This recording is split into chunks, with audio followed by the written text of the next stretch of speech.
Blue and red lights painted my living room like some knockoff nightclub, the kind you wander into by accident and immediately regret. Two cops are leading Denise Crawl.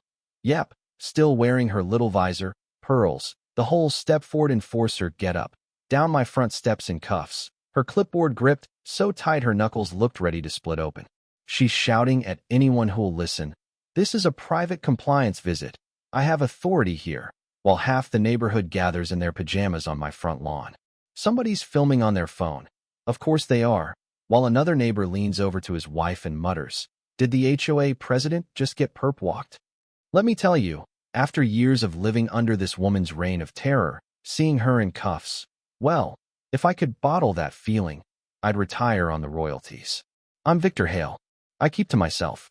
Lawns always cut, grills always seasoned.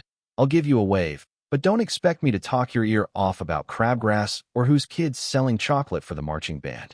When I bought my place on the edge of Maypler Crest, think perfectly shaped shrubs, sidewalks swept so clean you'd swear the leaves signed non-compete clauses before they land. My only goal was to avoid drama. That's why I joined the HOA, just to stay out of trouble. Rookie move. Yeah, I know. That's before I met Denise. She didn't run the HOA. She was the HOA. The type who measures grass with a ruler, highlights bylaws like she's prepping for the bar exam, and signs emails like they're Supreme Court orders. If order is a lifestyle, Denise was living it in 4K. So the whole circus starts over a cedar bench, handmade, nothing fancy, just a spot to drink my coffee and watch the sunrise. Harmless, right? Not to Denise. No, that bench became public enemy number one. According to her, it was an unapproved exterior seating apparatus. I get a warning on my doorknob, printed in Comic Sans like that makes it less threatening. Then another, and another. One says my bench is 3/4 of an inch too tall, quoting a bylaw I swear she made up on the spot. Next, she claims my mailbox isn't the right shade of black. Midnight, not charcoal. She even files a noise complaint about a robin nesting in my tree. Seriously, she put my name on an official form because a bird was too loud. Like I could evict a robin. You can't make this stuff up. Every evening, 6:30 sharp, I'd see her prowling outside, phone out, snapping pictures through my hedges.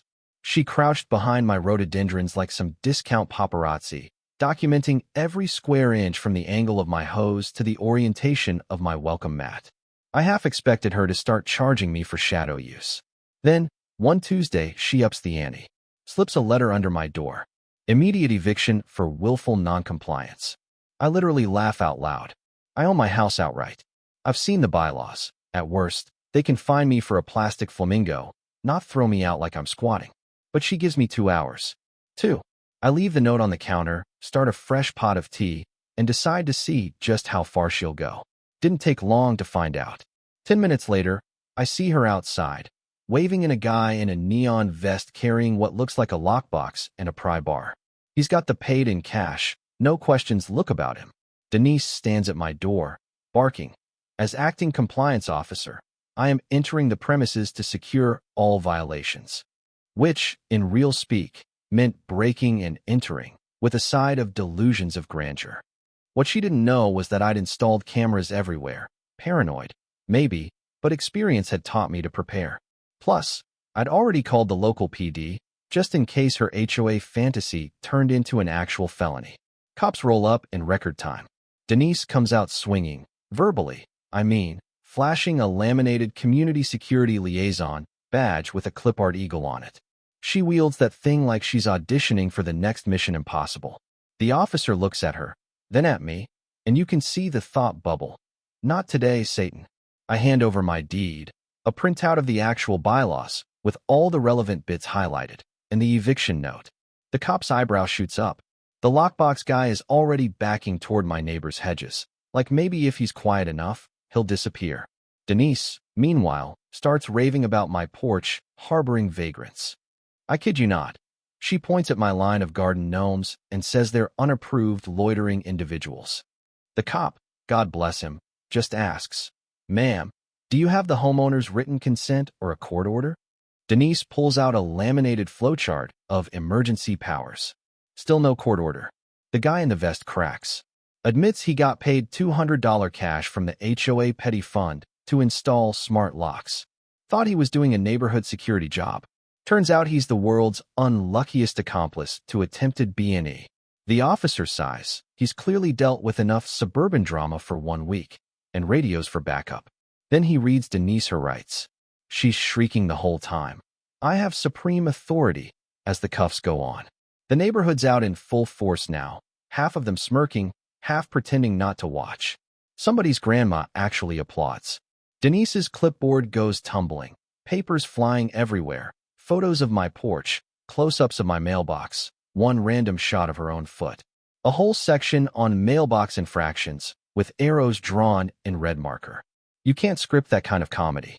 That night, we have an emergency HOA meeting in the clubhouse, right under the flickering fluorescent light and next to the cappuccino machine that's been broken since the Obama administration. Harold, our treasurer, the kind of guy who sweats when someone says audit, finally cracks. He points to a line in the budget. Compliance operations, $9,480. Turns out, Denise's crusade had a budget.